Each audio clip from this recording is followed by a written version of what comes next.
Namaskar, my dear friends. A very good evening, a warm welcome to all joining us today, and a very, very happy Diwali to everybody. So, friends, I would like to start with deep gratitude towards our masters, Dr. Newton, Dr. Lakshmi, and for the entire Sangha to really create this space, hold this space for all of us to grow together spiritually. Friends, in today's class, we are going to talk about this book, The Journey by Brandon Bass. Talking about myself, friends, as I read books, I'm usually a very slow reader. I don't finish books very quickly, but this was the first book that I actually finished very, very quickly. Brandon Bass in this book talks about her journey and the technique that she developed from there, which is called The Journey. And this book is really about that. And her journey, her healing journey was just so gripping, was so wonderful, so simply and beautifully. She's just put everything that it really helps you to go deeper into your own journey. So, as I'm going to share about this book, I'm going to actually bring certain aspects out just from her book, the way she puts it. And I'm going to really talk about her journey so that we can really go into the journey just the way we all, just the way she did. So, and of course, at the end, we are going to do the process that she kind of has developed, has suggested, she teaches. So, coming to her introduction, she's a US based person. She was already into healing, into mind body healing, understanding how whatever issues may be there that we develop in our body, they are really a result of whatever emotions are unprocessed, undealt with, which are stored in our body. She was working in that space and she was already a coach and a workshop leader. They used to travel the world, and she and her husband, they used to teach. And also she was assisting Tony Robbins. Both she and her husband were part of Tony Robbins' team, and they were really holding the workshops, heading the teams in his workshops. Tony Robbins, who is again one of the leading persons who helps people transform their lives. So she was really there. And as she was in this in 1992, she talks about her finally coming to one day where she now needs to, recognize that she cannot ignore the the size of her belly. Her belly had really been growing in size over the past couple of months. And because she was obviously under this impression, I'm doing everything, I'm eating healthy, I'm taking care of my emotions, everything. She was under the impression it's just fat and I can just kind of, ignore it. And she kept kind of trying to hide it till 1992, a particular day where she realized she no longer can hide it. So she calls up a friend. Now she realizes finally being into all of this, into natural practices also, and being a vegetarian now, finally she still needs to go to a medical doctor. She takes the help of a friend and tries to choose a doctor who will least, have the possibility of suggesting to her surgery immediately. And as she lands up at this doctor, the doctor examines her and says, how have you been living with this? Have you not noticed there's actually a football-sized tumor in your uterus? And of course, she's shocked. She says, how can that be? That are you joking? That size? She said, yes, it is that size. It is right up to your diaphragm. And I'm sure you would have noticed that your breathing is not as easy. It has been pushing up in your chest. And then she realizes, yes, I have been really ignoring it.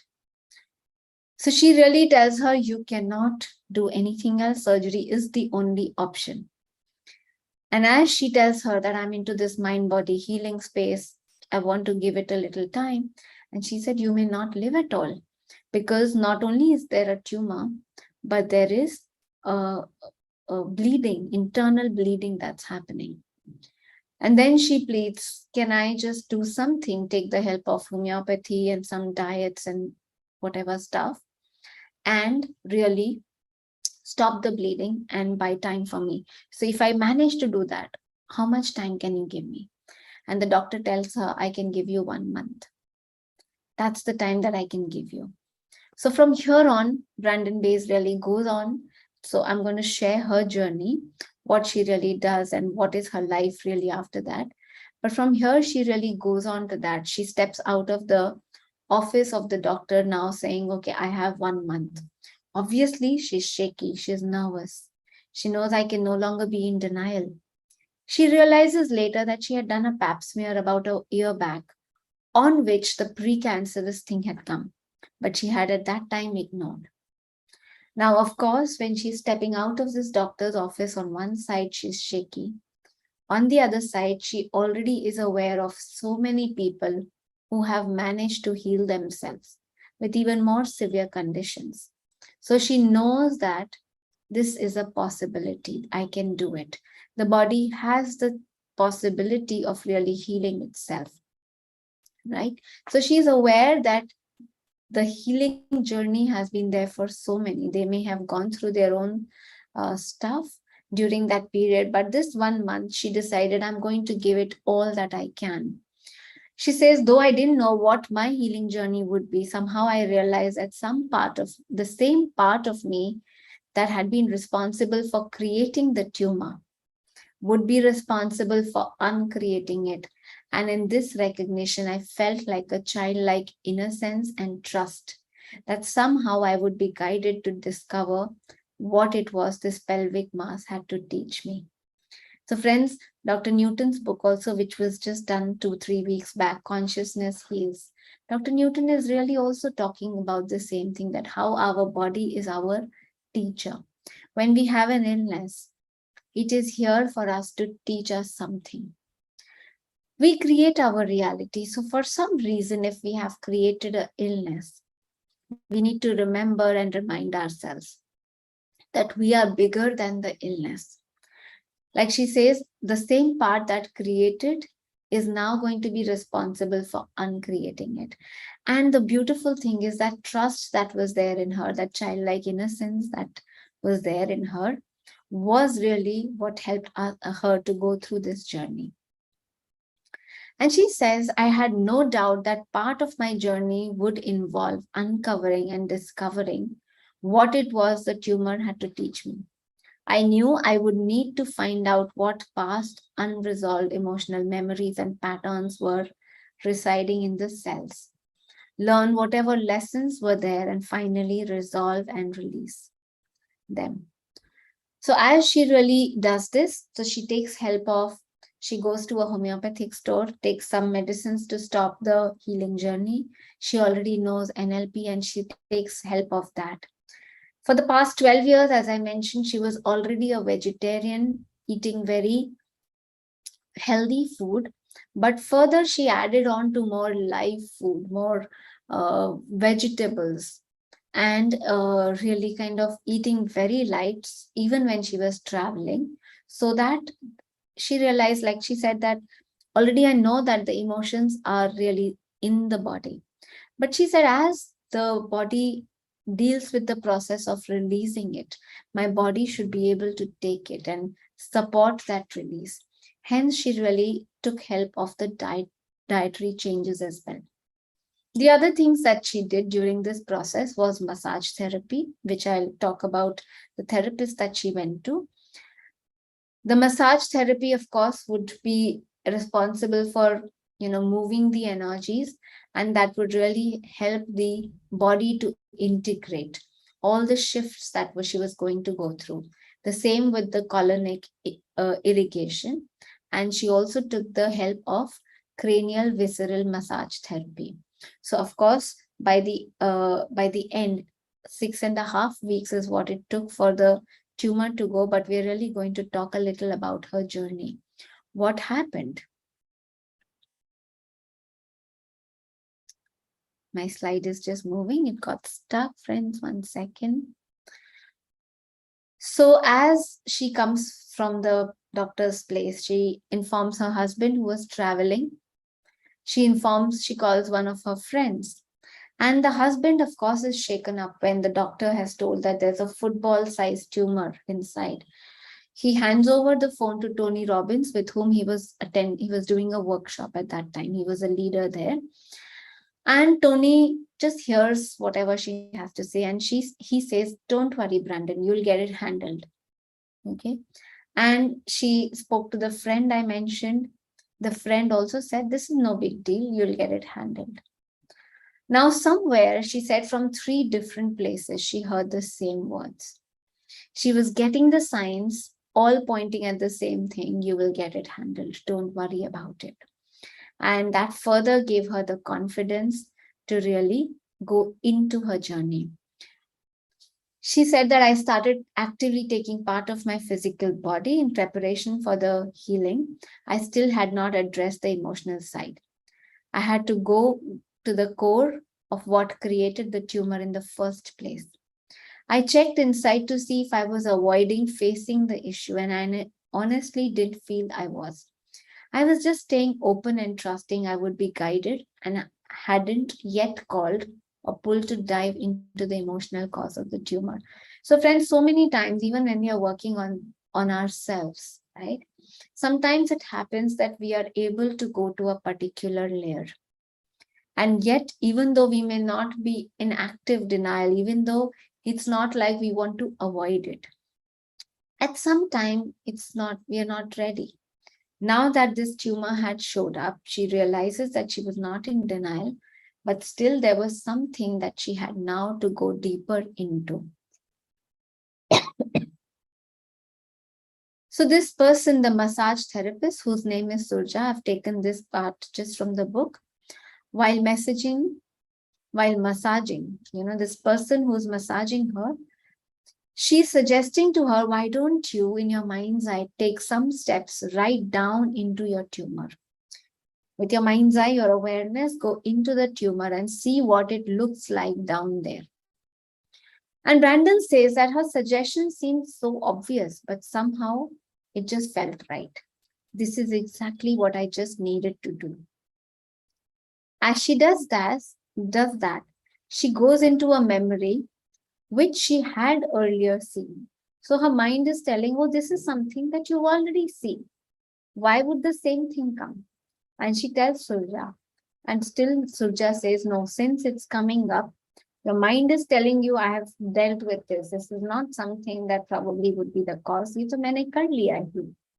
But then she says, I have to look deeper into this. As she looks deeper into this, she realized that there were certain emotions that she had not really dealt with. Friends, emotions, sometimes we really don't feel it. As children, we have been so many times really not validated for our emotions. As kids, we are looking at our parents for validation. If I'm feeling sad and they are the authority figures, if we see a disapproval in their eyes, or they are not very happy feeling, letting us be with that sadness or anger, we feel not validated. We feel there is something wrong. So most of us have been brought up in a way that we can't really feel our emotions naturally. So many times they end up being suppressed. We have other ways of dealing with emotions. We just think about it. Even when we talk about emotions, so many times when now people are aware that they should actually pay attention to their emotions, they talk about it. The moment the emotion comes, they very likely want to pick up the phone, want to share about whatever that they are feeling with somebody else, but not really feel it. Or, of course, worse, we somewhere want to deny it. We want to put things on it, and as if it's not there. We want to go shopping, or we want to do something else to avoid whatever it is. But what she realized was that the same stuff that she had been aware of earlier, she now actually felt it. She went, the Surja's loving presence and her holding the space helped her to actually go deeper into it. And as she went deeper into it, finally she was able to let go. Surja suggested to her she felt incompletion. So these memories were of early childhood. And even though she was aware about it, she felt an incompletion with her parents. She felt angry somewhere for whatever that she had gone through. So, what Surja also suggested to her towards the end was that you create a fire space, as if there's a fireplace, and now sit with them. So, the child that she was, the 3, 4 year old child, sitting with her parents and really telling them how she felt, also hearing from them. So, she also, Brandon, visualized that the adult self is also there. And now she's understanding what the parents were feeling, what they were going through, what happened at that point in time. And as she went through this beautiful process of really feeling those emotions, a deep letting go happened, a deep forgiveness happened. She says, I was finally letting myself feel the natural emotions that I hadn't let myself experience at the time of trauma. Somehow, even as a small child, I had learned that I wasn't allowed to show my true feelings. And more important, I hadn't been able to admit them even to myself. We usually don't even admit to ourselves that I'm feeling rejected, or I'm feeling betrayed, or I'm feeling unloved, whatever that may be. We don't admit even to ourselves, forget sharing with somebody else. So, the most important, friends, is that really we feeling it, that we are able to also admit to ourselves. As she did that, she realized that this whole release that happened, she says, what came as a surprise was the intensity of my true feelings. I had been so successful in putting a lid on them that I had managed to convince myself that it wasn't that important. This is something, friends, we see all the time in personal sessions, in inner child healing, or even if you have a deep conversation with a friend, you may notice how when the tears are coming so quickly, we are ready to wipe, we say sorry. Or even when we start going to a little painful area, we say, oh, no, no, that was not that important. We actually, even in the process of healing, so many times we, in the middle of it, also try to put a lid on all of that. So she was able to really release that, friends, and realize that also what the feeling was. She had noticed the same feeling with multiple other relationships. As she actually let this thing drop, she realized it was like a string of pearls.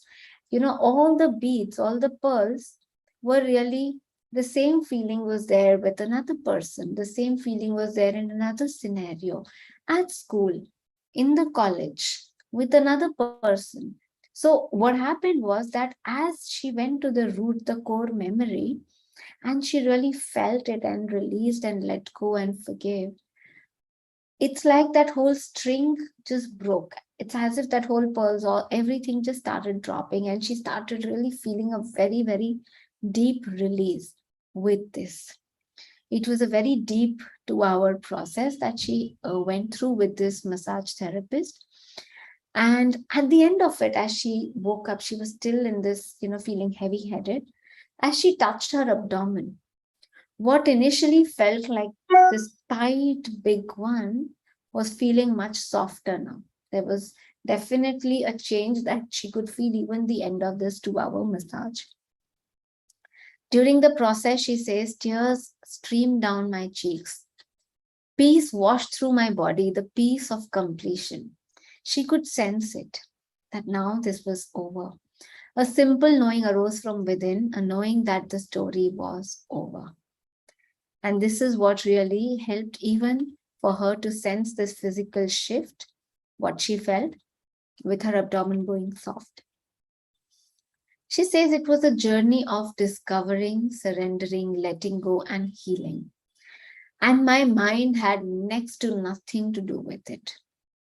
So, after all of this, friends, she's talking about then going through also the craniosacral. But this significant session, which was a deep release that happened, after that, consistently, she was feeling the change.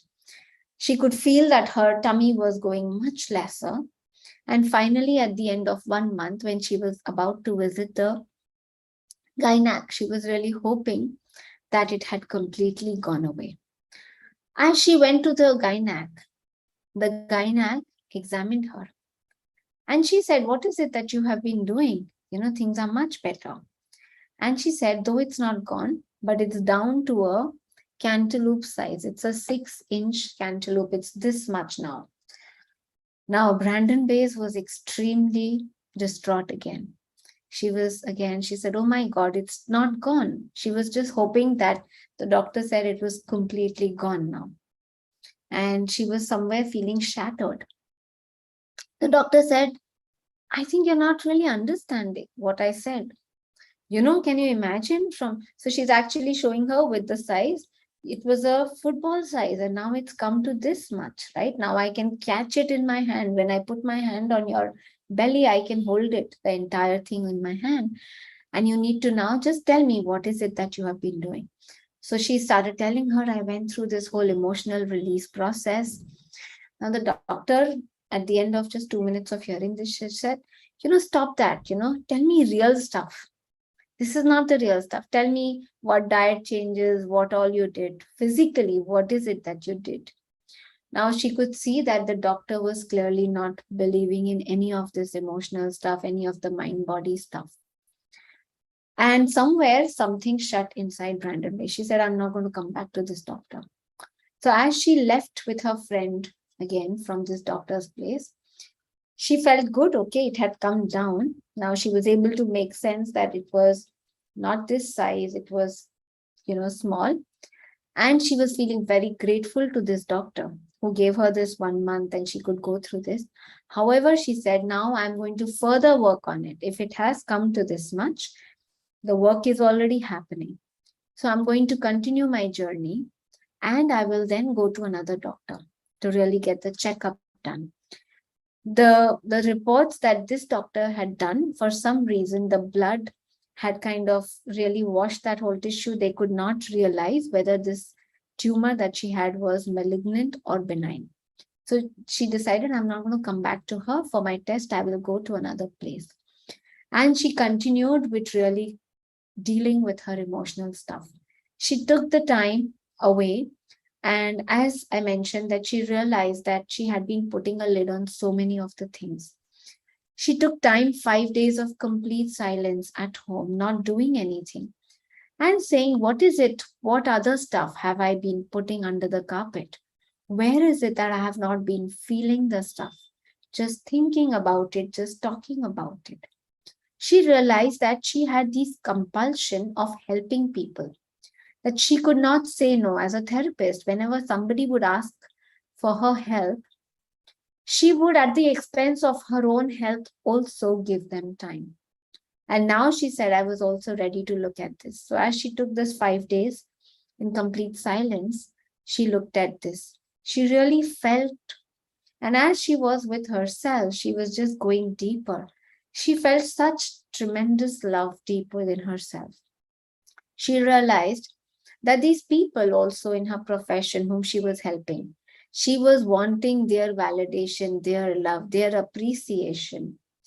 And somewhere she now was really breaking away from that. As she felt this deep love, she realized she was not now going to be depending on anybody for that validation. After this, the quality of her sessions changed. When she was now helping, she was realizing that there was just this flow of energy. You were just holding the space, but you were really not waiting for their validation, for their appreciation. She shares that your body is a barometer of the soul. During this work, she realized that although these memories she had looked into, but your body is really the one that's going to tell you if what is really happening. If you want to know you are on the right track, check your body.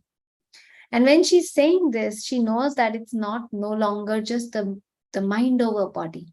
It's not that we are saying that the mind is superior, but really the body has its own place, and the body is the barometer.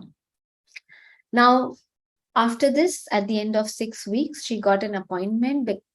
The appointment got delayed because this place, which was very beautiful, very wonderful, having new technology, they had a long waiting. So she went to this place, and she got her test done. So after a 2-hour waiting in the waiting room, she says, I go. And as the doctor now there checks me, does my sonography, the doctor says everything is clear. Not only is it clear, it's like a teenager's uterus. I mean, your uterus, it's perfect the way a very young person would have it. So, of course, this person does not know that there was a tumor now. It's absolutely clean. In 6.5 weeks, the tumor is completely gone. So, this journey of healing that Brandon Bays went through, completely from having a football-sized tumor to completely clean uterus, is where she came through. Couple of months later, she was at a workshop where Tony Robbins is there, where also Dr. Deepak Chopra is there. And in that workshop, Dr. Deepak Chopra is going to go and speak. And Brandon says, I've heard him speak so many times. And of course, Brandon Bays is a healer in her own right, workshop leader. But again, Tony Robbins and Deepak Chopra, she's seeing as a senior, and she's kind of, trying to be there, just doing whatever she can. Tony says, why don't you go take up, there are 10 minutes in between that you have. Why don't you just go address everybody? There are 1,200 people there. Why don't you share your journey? Tell them what they do. So many people can get inspired by what you've done. They can go, people may have problems, they can get healed. And Brandon Bays was like, oh my God, she developed cold feet. How can I go and tell everybody? I went through my own journey. But how can I tell them? It's not so simple. A, B, C, D. It's not such simple steps that I can go and tell them. She's feeling, I can't really do it. And then when she hears Deepak Chopra is really talking about that gap. He's talking about that people who heal, they are able to get into the gap which is you are beyond your body, you are beyond your mind. It's not you, it's not your mind, it's not your personality self that can do it. You have to learn to get into the gap, in touch with the silence of being. And that's where the infinite intelligence that's there, the wisdom beyond the mind, that's where you really get to. And then you're able to really let go of the cellular, whatever the memories that are stored in the cellular level. So this was her experience as well. And as she's hearing Deepak Chopra now talking, she's really hearing the similar stuff. He's talking about the gap, which she also experienced, that deep silence that she experienced also with the massage therapist. Chopra then is going on to explain that we have in our cells stored old memories, what he calls as phantom memories. These old memories can eventually cause degenerative diseases. These patterns that are there, even if the cell dies, it passes on the memory to the next cell being born. So the disease pattern continues. He likened the human body to a computer. He compares it with a computer, saying that it was possible to interrupt the programming. A programming is being passed. Friends, here we see the programming that we are talking about, all of us who may have done inner child or are aware of family constellation work. It's really the same thing that's happening. The memory, we could be carrying memory from our ancestors. We could be carrying memory from our childhood. But that memory, it's basically like a programming that we have. And that programming is being passed down. And he says it is possible to interrupt that programming. And that once the programming was interrupted, the possibility for healing existed. He intimated that in order to interrupt the programming and uncover the cell memories and let them go, you would need to get in touch with the same part of you that had created the programming in the first place, which is the infinite intelligence and the body's wisdom. So she hears him talking about the same thing. And then after she lost this opportunity, she started really recognizing that if she was not really sharing this with others, yes, this journey was individual, but if she was not going to really share it with the others, she's going to be selfish. It's going to, it's profound what she had experienced.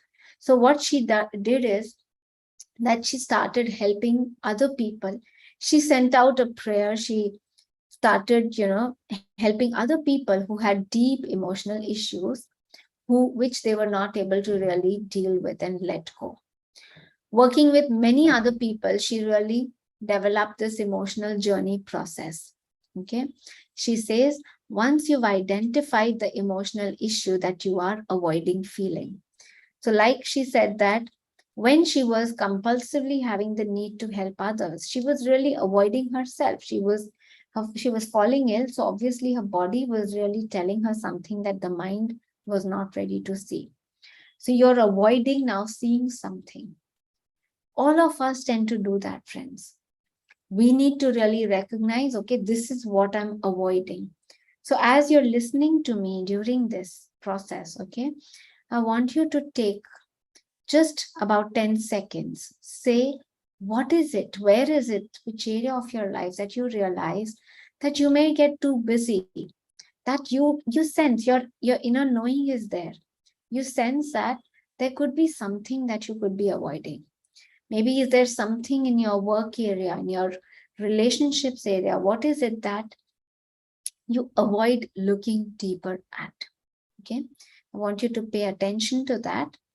And as you started doing that, even if the answer doesn't come right away, before we go into the process, very likely it will come. If you pay attention to your body, very likely the body holds the answer. A certain discomfort that you may feel, the answer may be really there. Okay. So she says, but if you're too busy stuffing it down, how will you ever get to the root cause and resolve it? All our addictions, friends. I spoke about shopping earlier. So many times we just switch on the TV. Something is happening and we want to just have a little mood upper. We want to watch something, go on something exciting, and really shift our mood. So all of these things could serve as addictions. Addictions can often be a means of distracting ourselves or putting a lampshade over a deep emotional issue that we don't feel we can cope with or even face. So it's like, there is darkness there, and on that only we put a lampshade. Now, obviously, when we are putting a lampshade there, that's not going to, that very place is going to be covered up and there's going to be no light there around. So we want to really cover it up. In our culture, we are often taught to address the surface behavior of an addiction. So we want to talk about the weight, the overeating, the compulsive shopping, but we don't really look at the root cause. And yet we don't look at the core issue, what is causing the behavior in the first place.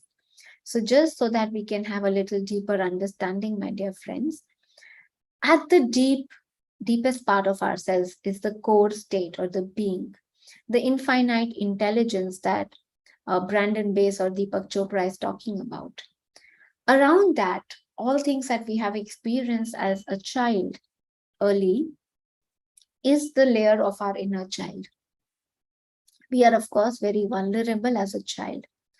Around that is a outer protective layer. So to now cope with life, we develop this outer protective layer. We move around in society looking all fine. Deeper within us is this vulnerable layer. And deeper than that is the being state. So all we need to do, friends, is we really need to go deeper into that. We need to go through these layers, through the layers of the vulnerability of that wound that may be there, to really be in touch with that deeper wisdom within us. What she went through was really a journey.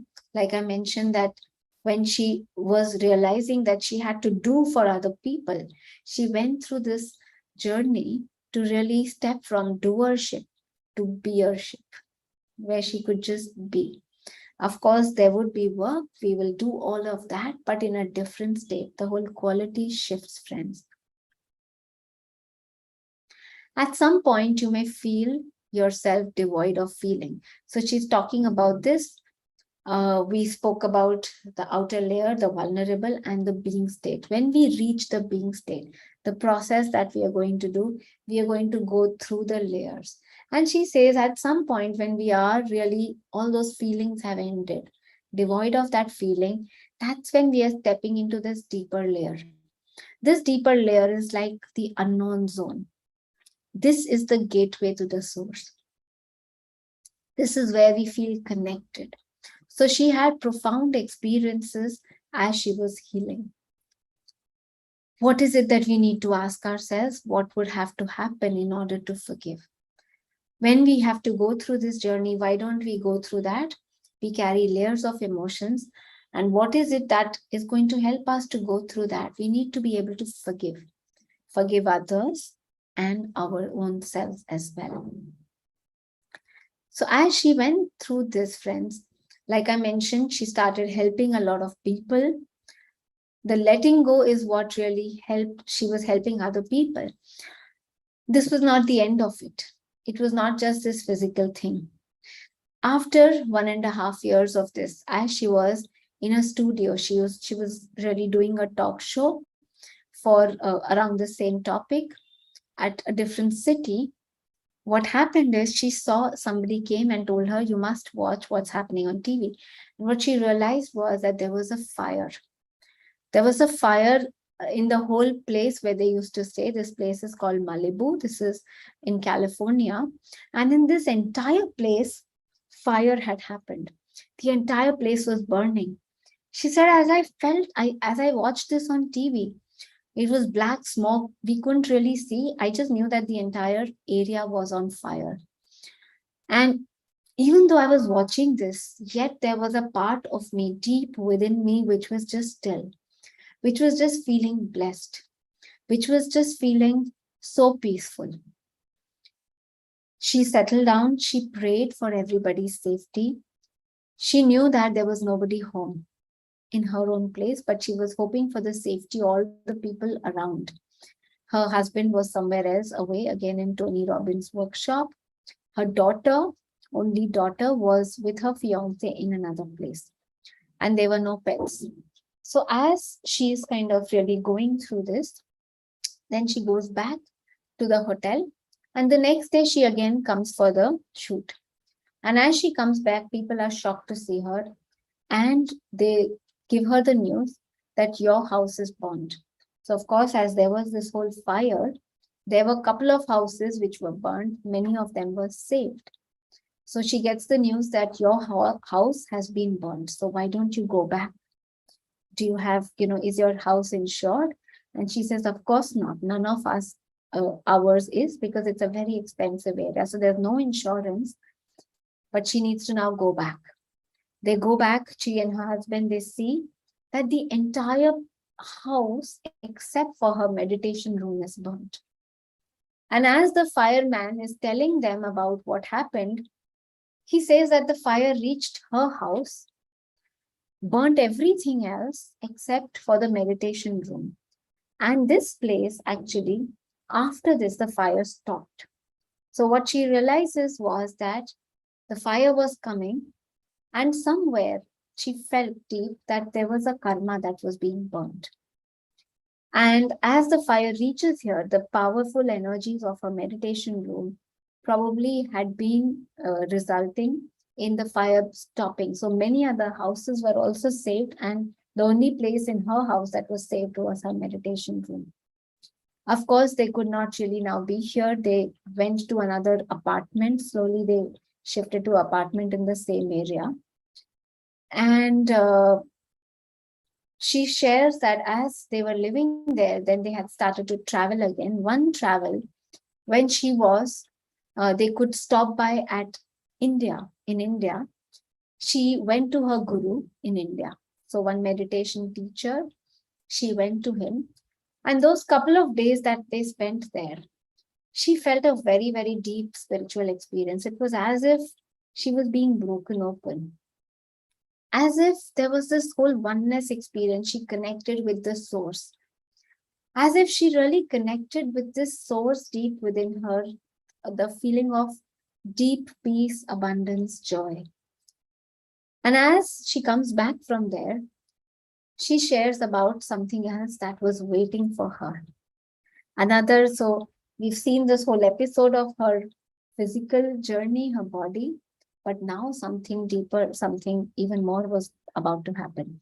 So as she comes here, she sees there are so many letters. She first opens this letter, and the insurance, the bank people, I think they had lost the house, and they were hoping that they would be supported, they would get some money so that they could start their life. However, the bank, which they had certain mortgage, they had really taken up all their money. So all their bank account was frozen. Everything that they had been working and saving was frozen because of the money that they owed. They were completely not willing to understand that they had lost their house, been burnt and everything. So she was really shocked. This was one letter that she hands over now to her husband. So I want you to now imagine the scene, right, where she's doing that. The second letter that she opens is from her daughter. Now, her daughter, she had a very, very beautiful relationship. She says that my daughter is like a soulmate to me, and we shared such a beautiful relationship. And as she opens this letter, the daughter is telling her that I don't want to be in contact with you and dad anymore for some time. I'm going into a new place. I'm not giving you the address. I'm not telling you my phone number. The daughter felt that her father and mother had been very overbearing, had very overbearing impression on her, and she needed to kind of really separate from them. She needed to kind of give time to really be herself. And as a result, now she's not in touch with the mother. Of course, she was completely broken. She tells her husband, she says, what is happening? I don't understand. And then to top it all, her husband says, why is it that, have you been living in a, not connected? I mean, have you not noticed that I am now in love with somebody else? Did you not understand this? So the third shock coming at the same time, her husband tells her that he has fallen in love with another woman, passionately in love with her. Now she had very beautiful relationship with her husband. In spite of this happened. This was obviously a big shock, and she was kind of dealing with this.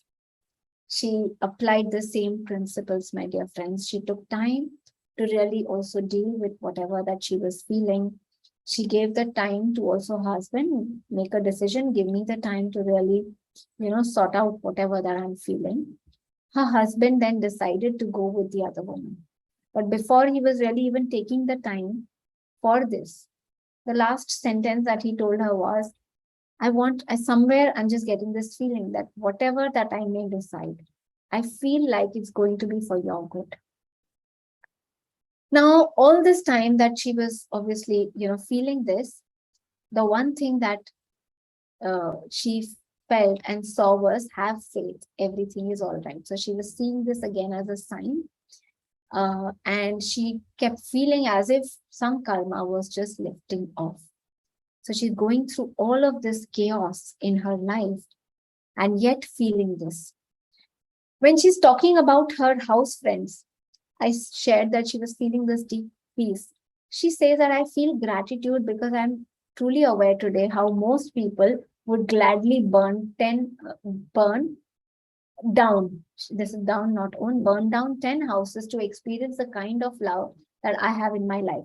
So when her house got burned, she was still grateful that my husband is there. I have such a deeply fulfilling relationship with him, and how blessed I feel to have with my daughter.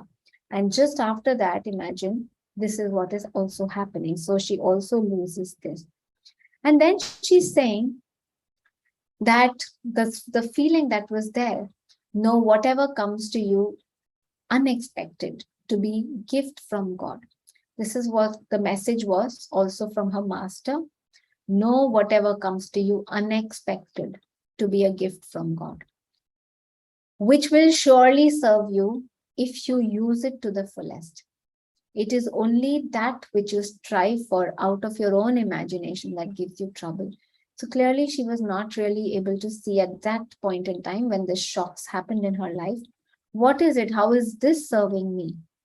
But then, as she really went into the deep, into the depth, just as she did with her body, she realized that there were teachings from source or from life that were there for me.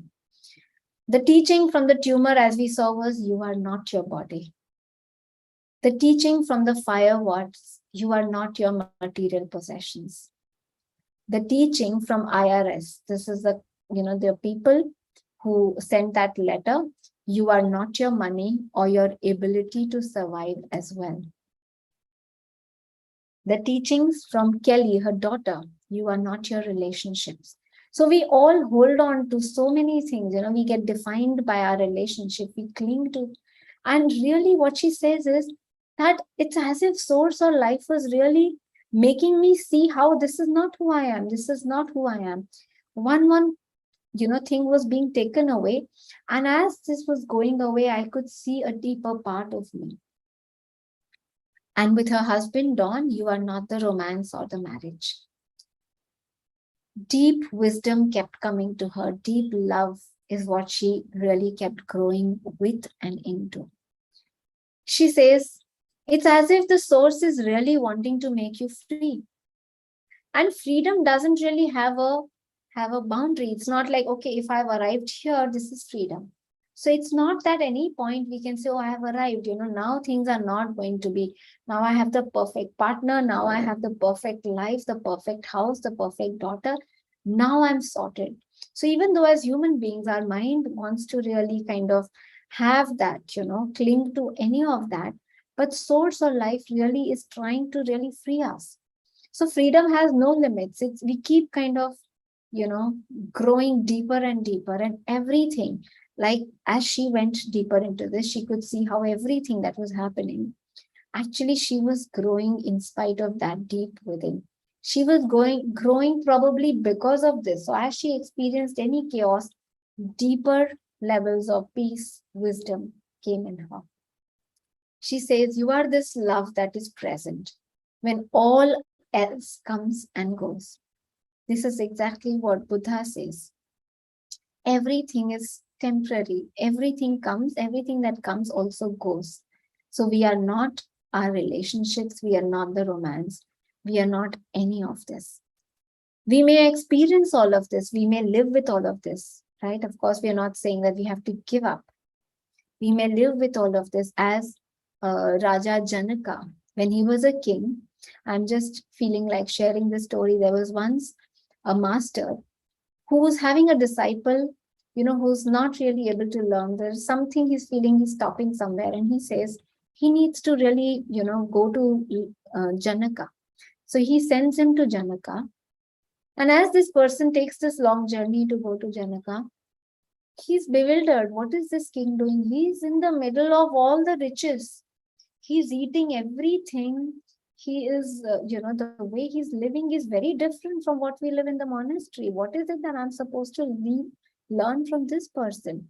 This person is not able to see this disciple. So he stays there for a couple of days and then he says, I want to go back. And before he says, I want to go back, Janaka says, but tell me, why did your master send me? He said, he sent me to learn from you, but I don't know what I can learn from you. You are living the way you're living. What do I learn from you? And Janaka says, yes, I'm living. I'm using everything. I'm doing everything. But inside me, there is this flame of remembrance. I know who I am. That never goes. It's like, I know death is there. I know all this is temporary. It's like, can you imagine if there's a sword that is hanging? Can you actually, be sleeping? Unawareness is like sleep. I'm not sleeping. I can't sleep. I now know that this is not who I am. So while I may be with all of this, in the middle of all of this, participating in everything, yet I know that this is not who I am. And I'm in touch of that, the source within me, I'm in touch with that part within me, which is not all of that, beyond the personality, beyond the routine mind. So, friends, this is what we are going to go into today. The purpose of my life is to be pure joy and to help myself and others to discover our greatness, our God selves. So, this is what she was still really holding workshops, doing the same work, but of course, the whole quality is shifted. And that is where the books have really come out from. So, we are going to do this meditation, my dear friends. Are we all ready for it? We're going to really pay attention to the feelings, right? What is it that we have to do? So many times we are also so in a hurry to really shift them, to transform them. We don't have to transform them. We have to be mindful about them. We have to be with them. We have to sit with them. Another mistake that we do is so many times we go into the story. The moment some incidents comes, we says, but she did this, but how can she always do this? My mother also did this, my lover is also doing this. So we go into the story, and that's again the mind's way of really taking us away from the pain. We need to just feel the pain. Nobody else is responsible to take you out of it. No relationships, nothing in your life. So we need to feel that raw feeling. We are carrying those emotions. Usually the issues are carried from our earlier childhood or even further past. So we need to feel that pure raw emotion in our body. These issues are stored in our tissues. So what I would recommend to you is we will pay attention to our body or any particular emotion that you already are aware of. And we are just going to be with it, just going to feel it. Don't go into the story, just be what you're feeling in the body, not going to the mother, father, in that story. And as you'll do that, there are layers of emotions that are dealt with it. Usually, we are living on the surface here, and the core that is here, there are layers of emotions. So, if you don't go into the story, then you will go deeper. When we go into the story, we stay still at a superficial level. We will keep going deeper, deeper, deeper. So it may happen that one emotion comes, another emotion comes. It may even happen more number of stories come. Okay, that's okay. We will not go into the peripherals, the story, but keep feeling it. That will take you deeper. As we do that, we drop deeper into the core state within our body. Okay. And are we ready to do this, friends? Just from the, yes, excellent. So take a comfortable posture. Suresh, if you have some music to support, just a little volume, that would be good. If it's not there, then that's okay.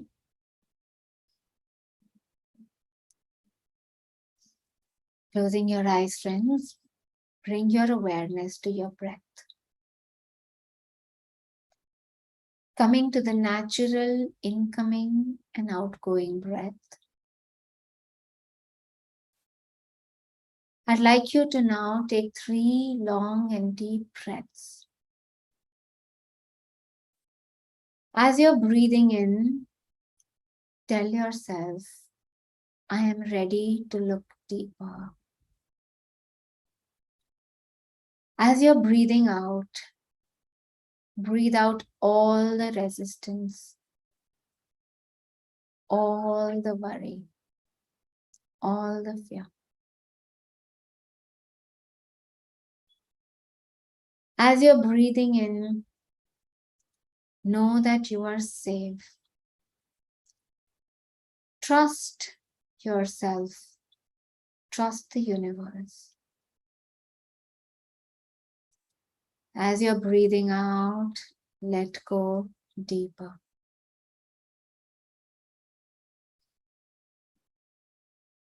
Allow your body to relax. At this point in time, I'd like you to now bring your attention to your body. And as you simply watch your body relaxing, deeper and deeper.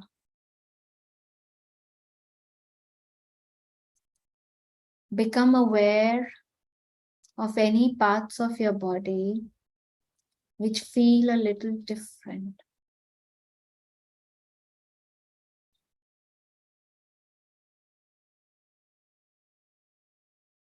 Just being with your breath, being with your body, feeling every part of your body going into deeper and deeper states of relaxation.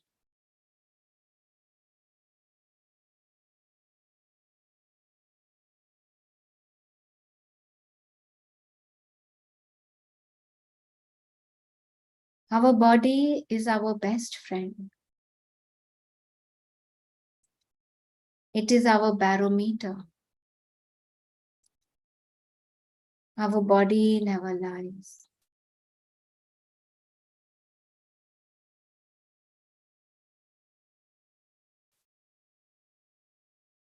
Pay attention to any part of your body that may be in any kind of discomfort, unease.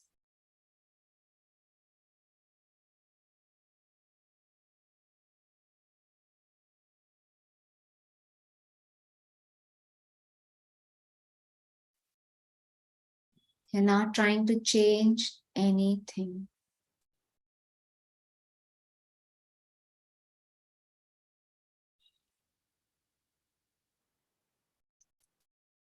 Your breath is your anchor. So if your mind in the whole process anytime is going to take you here and there, bring yourself to your breath. Breath is the anchor. As you will be with your breath, it starts taking you deeper within yourself.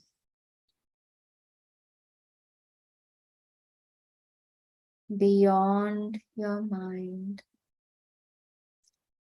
Beyond all the routine thoughts.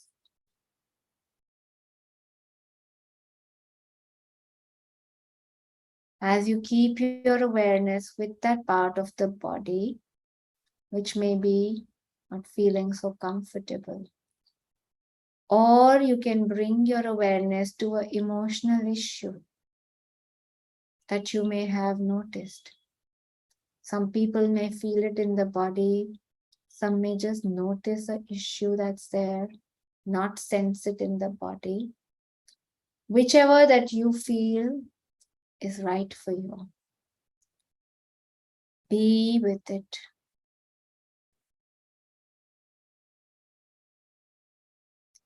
Let yourself go deeper.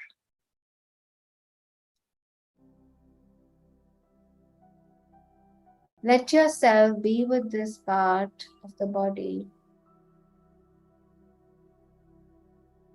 or this issue. Just giving yourself now the permission to feel it.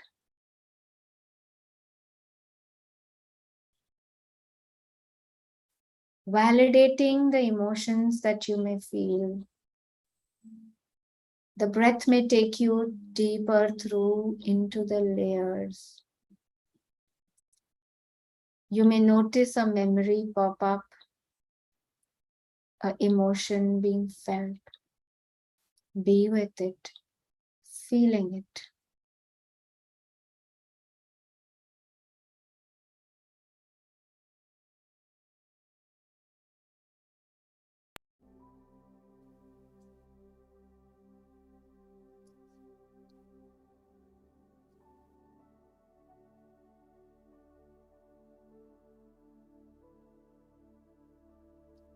And as you are just with it, feeling it, allow yourself to feel the emotion totally.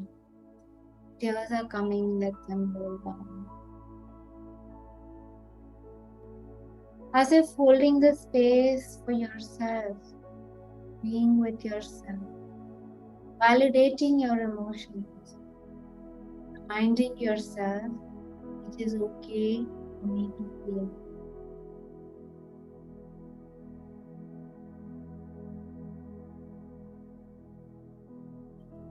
Feeling the emotions fully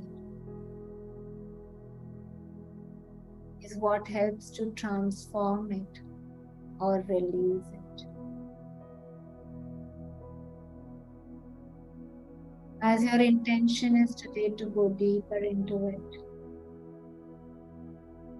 you may feel that one emotion is taking very long, that's perfectly.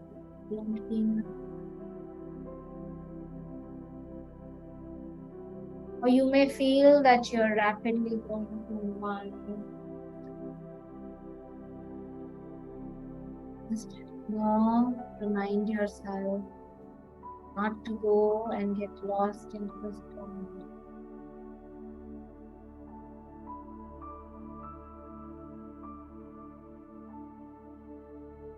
For a few, it may be like dropping into a well or like being pulled into a vacuum which we may be scared of. Let yourself now drop into that. Feels like a vacuum, like a black hole, or like a deep feeling.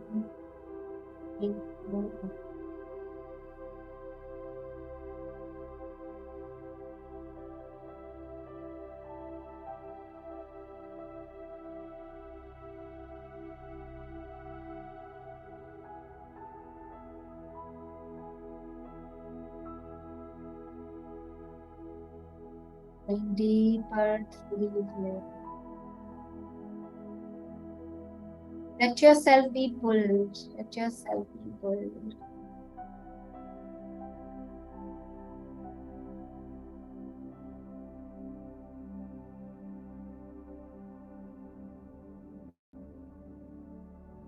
Feeling the feelings.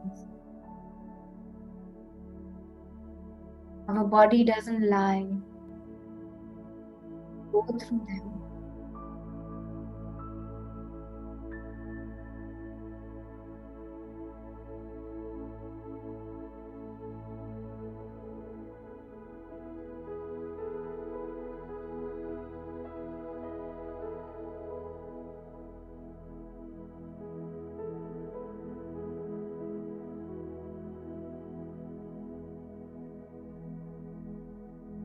Deeper within yourself.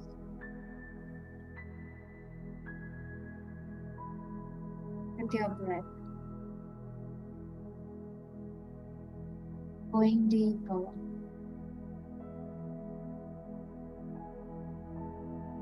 Just like she saw, going into the tumor, as if the awareness is going into the tumor.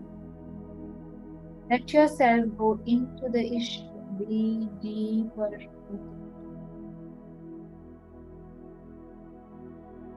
Let yourself be pulled. Let yourself go deeper.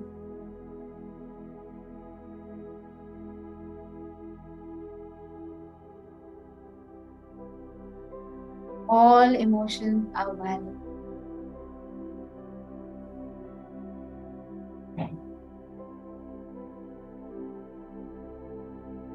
Every emotion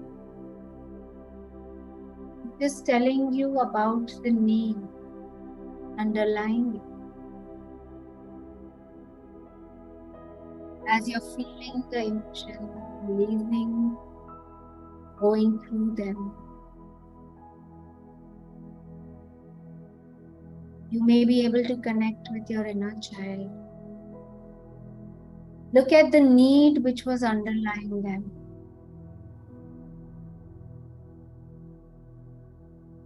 That need which may have been unfulfilled.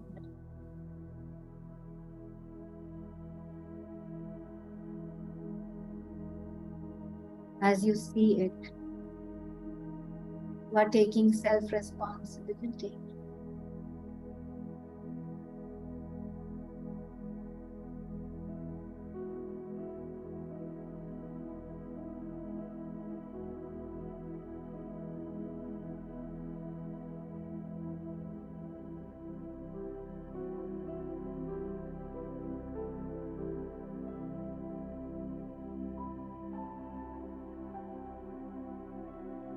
being with the child, being through the emotion. Our inner child is also the emotional self. Just the way it's happening naturally for you is right for you. Be with it. Let yourself keep going deeper. Deeper into the depths of you. Deeper into your own center. Where you are beyond your body, beyond these emotions. You don't have to rush it, but just as you finish going through them, you will drop automatically into that layer deep. As if dropping through the black hole into the white hole.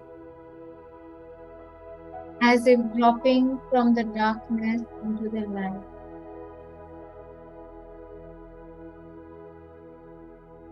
This is our journey from darkness to light. Let yourself drop in this light.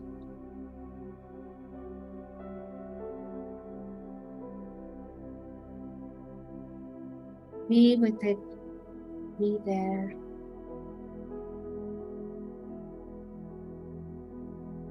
Your breath is the one that will also anchor you there. So if you feel you get distracted watching the breath,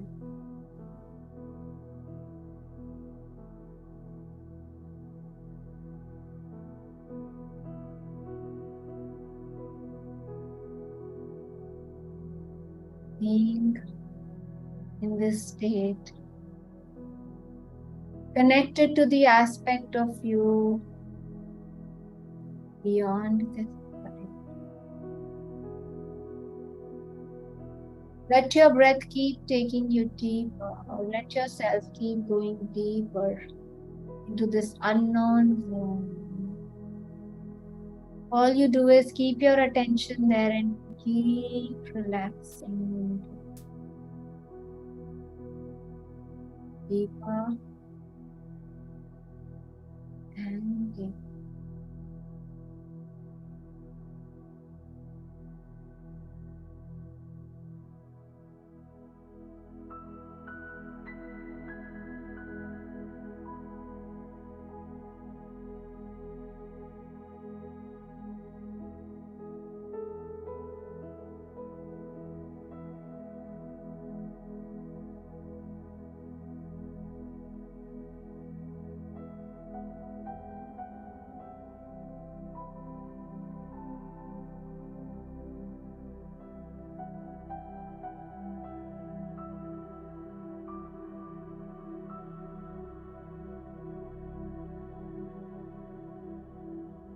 That comes as for that. Be here in this silence.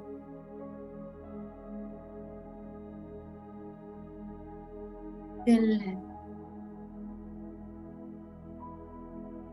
Joy.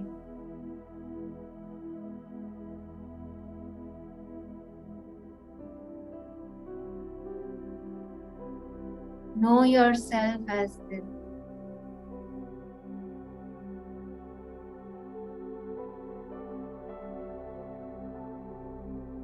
Spend a little more time here in this silence, this stillness,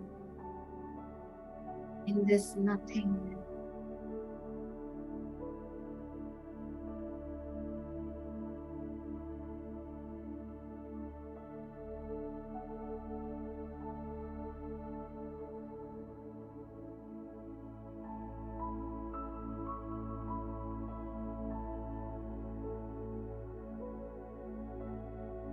Relax deeper into this nothingness.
This emptiness is full of potential,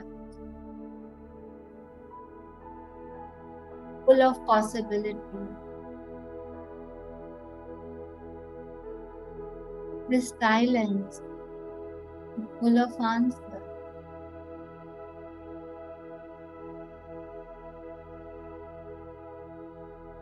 Just be here. Relax.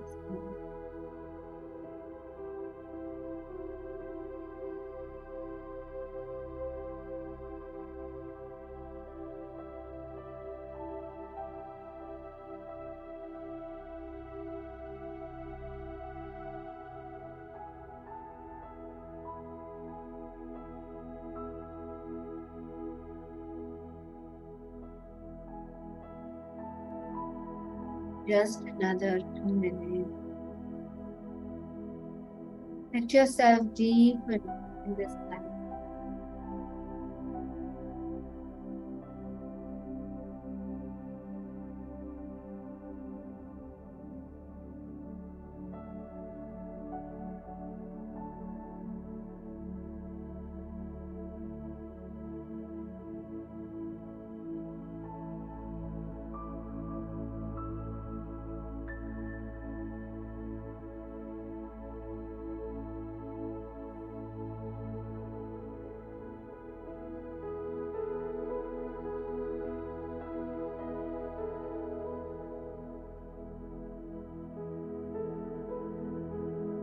Remembering your true self.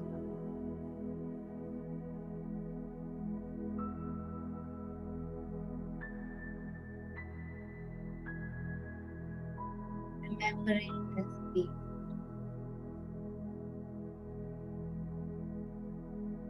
Remembering this kindness.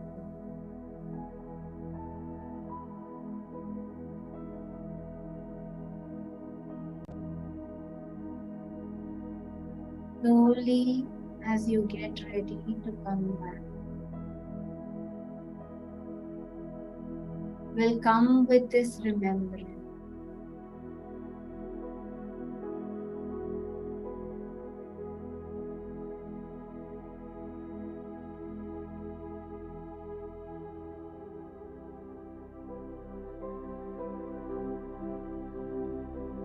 Remembrance or Simran that this is who you are.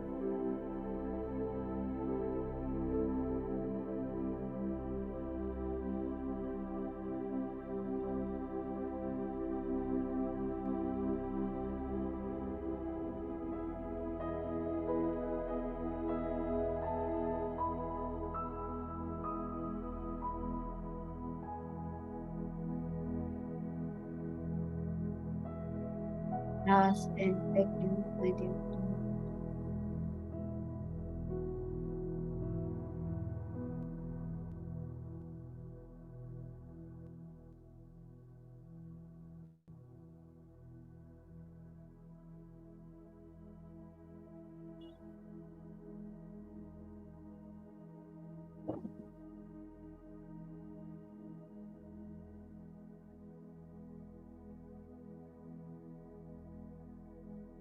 As you participate in the world, remembering this. How would you be?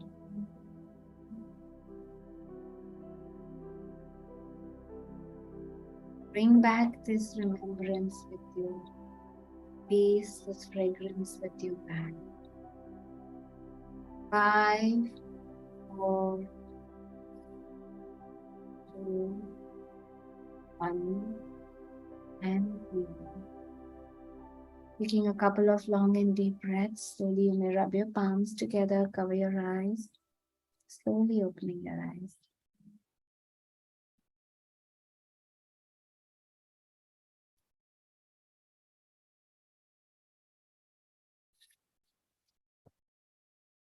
Welcome back.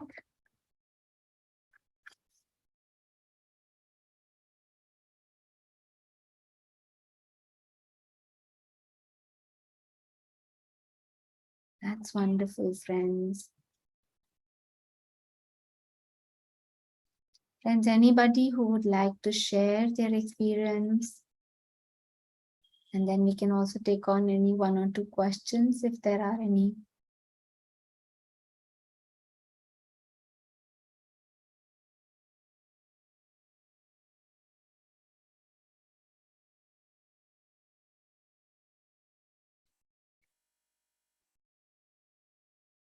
Thank you for the messages coming. Thank you. Anybody would like to unmute? Is that possible, Suresh? Can they unmute and Yes, share? ma'am. We can unmute. Okay. Anybody would like to share or any questions at all?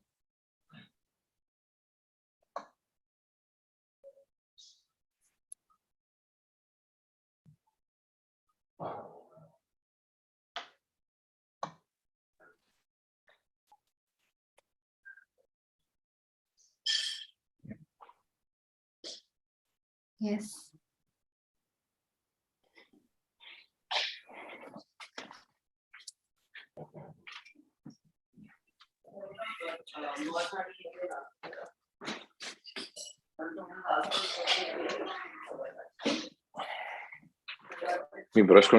I can't hear you.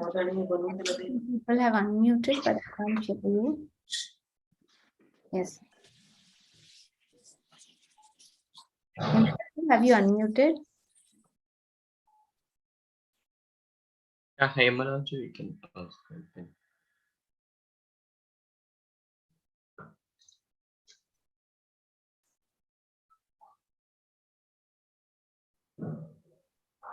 That's wonderful. No questions? Okay. Okay, friends. You can take a leave. There are no questions right now. Suresh, is that okay? Yeah, it's fine. Yeah.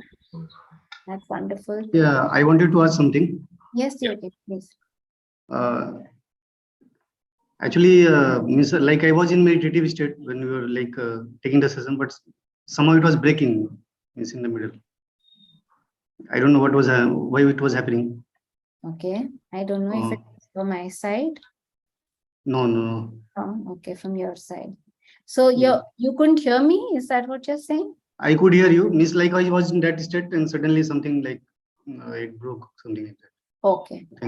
So was it some kind of thoughts that were coming? Maybe something broken or something. Like even I have taken PLR sessions before, so in that case also same thing happens. Yes. Yogeshi, our conscious mind is always trying that we don't in the painful area. So the distractions are always there. The mind tries to take us away somewhere.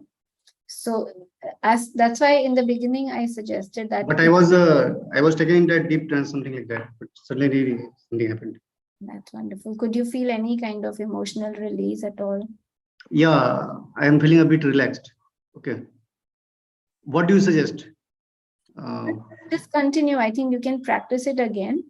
I think the understanding how we should be with our emotions and the practice of that, not escaping from it, that's what is key.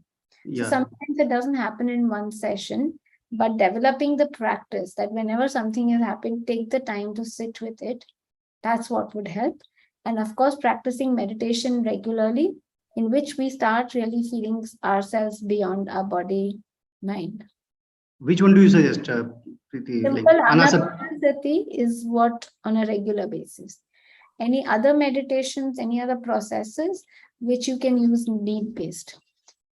Okay. Everything. Thank you. Yes, Yamaraju. Good evening. Good evening.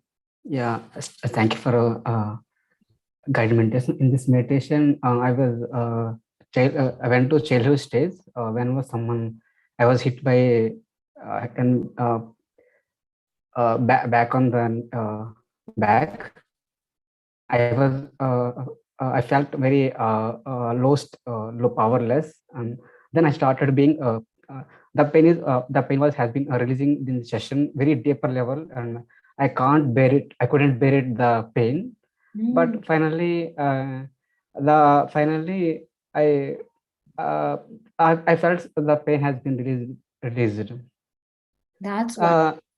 In this trait, I started in my childhood. I started being strong being that time since my childhood. You started being Yes. strong. Strong, ma'am. After pain had been released, I started strong being. That's wonderful. You could release it today. Yes, ma'am. That's wonderful. Thank you And so much. emotions also that were connected to it, Himaraju. Yeah, but sometimes I feel very powerless and very burden to me that time. Very, Very huge burden. right, huge burden. It can't bear the some challenges in that time also. It's beautiful, Himaraju. That's wonderful. And it's beautiful when you're sharing, so even other friends can understand how, the emotion, the physical body, the cells were really storing it, which you could feel the release, you could feel unbearable pain. And how, as a result of that, so many times we've shifted, we've changed as a person. Like you said, I've been strong after that. But deeper, that pain still remains until that is really healed. That is that let go process is so important. Thank you for sharing, Himaraj. Thank you. That's wonderful, friends. Thank you for joining on this Diwali day. Have a wonderful Diwali, a prosperous new year, and see you all soon. Bye-bye.